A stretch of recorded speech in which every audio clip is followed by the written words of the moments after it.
This is Sheepdog Preparedness. Are you ready?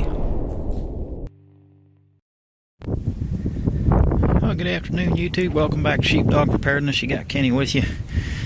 Been wanting to do the wood stove video. This is a Bryan wood furnace, and wanted to talk about how this is all set up. I think this is a great preparedness heating system just because of the way this thing is designed.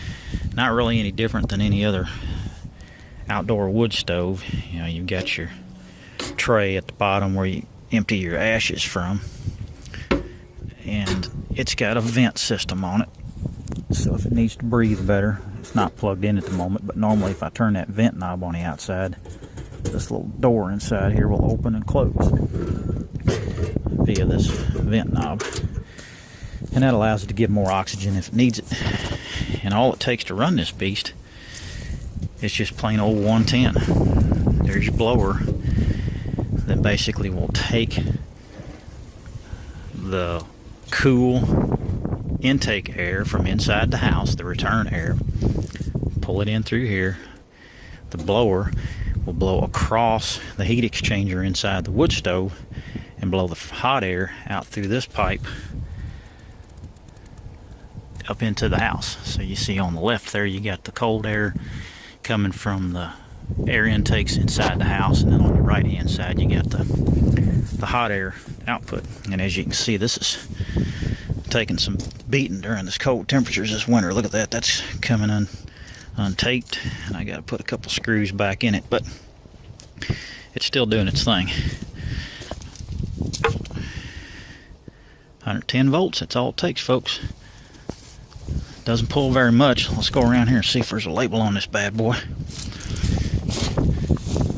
There you go, right there.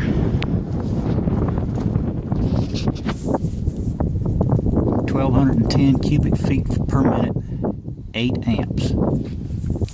So that's all that thing pulls, is 8 amps. And I've got it set up to where I wired as a GFI outlet on the outside of the house. We plug it in there along with the electric fence, and that's all it takes to run that beast. See the flue there? We take that apart every few years as needed, depending on how clogged it gets. It looks pretty clean at the moment. I took it apart before last winter, so it's been about 18 months and it's looking good. It just depends on what kind of wood you're burning too. That green stuff clogs it up fast. Hey, while I'm out here, there's the new ham antenna I put up.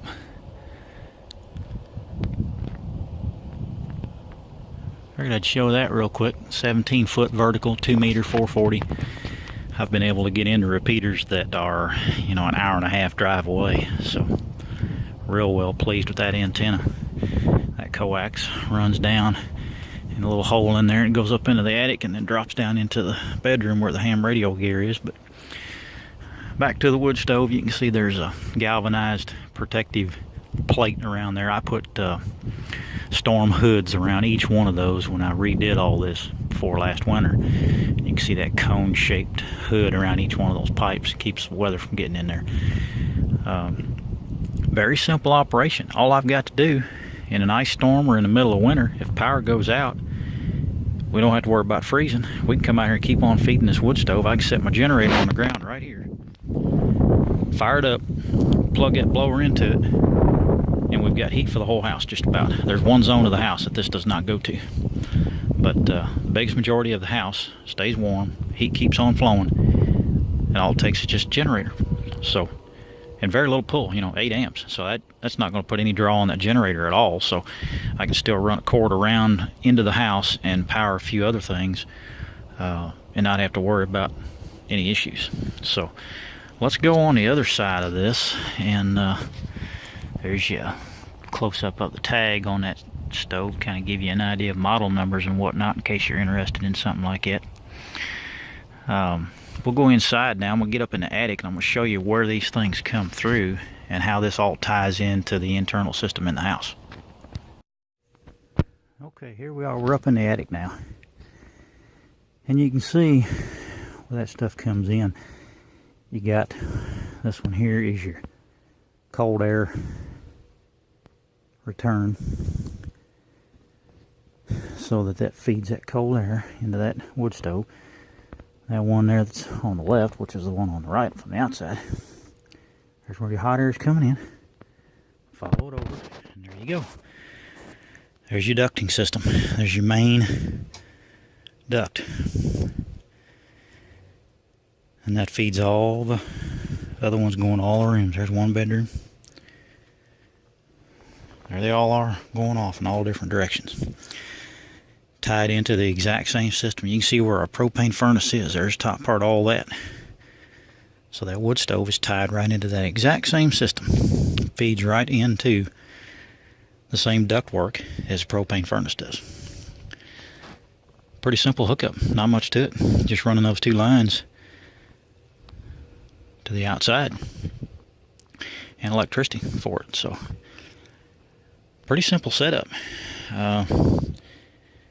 Like I said, I think that's a great preparedness option, just because if power goes out, you know, a lot of people think, well, got propane or I got gas. Well, if you got a pilot light, that's one thing, but you still don't have anything. You got to have juice for your blower. You're not going to get anything flowing.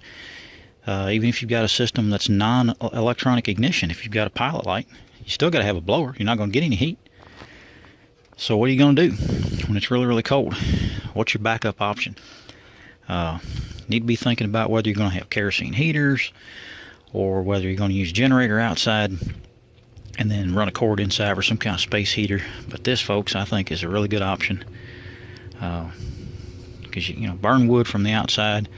You don't have to worry about all that mess inside the house, but yet you still stay nice and toasty. Alrighty, there's all kinds of stuff going on, man. Oh man, the news has been crazy here lately. Running behind on videos because things have been so hectic around the house here lately, but we're going to get to cranking on these videos again. This will be my second one this week. We might do a third one this week, but I got a little honeybee flying around up here with me. That's a good sign. Warm weather's coming, folks. Economic situation still doesn't look too good, so be getting your ducks in a row. I got some food stuff I've been working on. I'm getting ready to show you in this next video, I believe.